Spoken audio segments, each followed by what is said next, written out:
Kami dalam peraturan perundang-undangan tidak ada persoalan dari sisinya dibutuhkan pendaftaran seperti yang pada jajaran ketua dan jajaran sekretaris tidak boleh melupakan jasa-jasa besar partai, tidak kita langkahi. Amanah DPRK 17 ini bukan melupakan. Tanda kuat sehat selalu.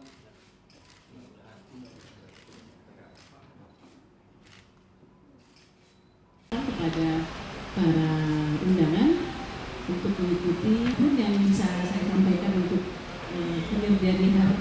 Tetapi menjadi koordinator pengawas DPD itu PIC-nya itu adalah mengoperasikan hasil indeks kerawanan pemilu yang sudah keuangan finansial dari Bawaslu yang jelas dari karena konsen dari kader-kader ini bagaimana alhamdulillah sudah menyelesaikan di tahun 2022 dan ini akan dimasukkan ke data sekarang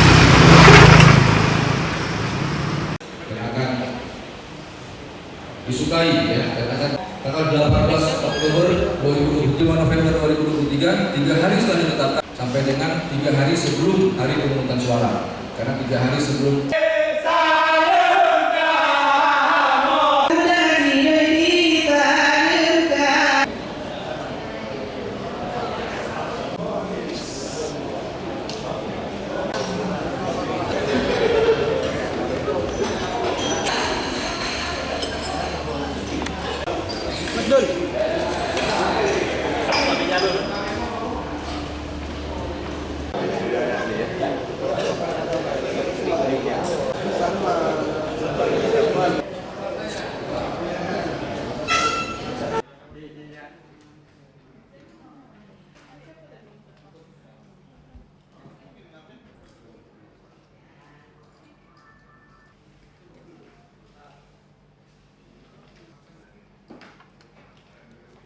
PIC-nya itu adalah mengoperasikan hasil indeks kerawanan pemilu yang secara general kan Aceh itu termasuk dalam sedang tadi kan, tapi ada 4 daerah ini yang tinggi.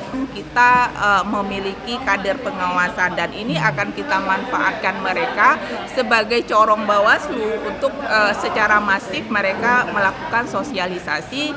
Kemudian kita juga tidak hanya Bawaslu sendiri, pemerintah kan di dalam pemilu juga punya kewenangan dan kewajiban dalam mensosialisasikan peraturan perundang-undangan terkait dengan pemilu.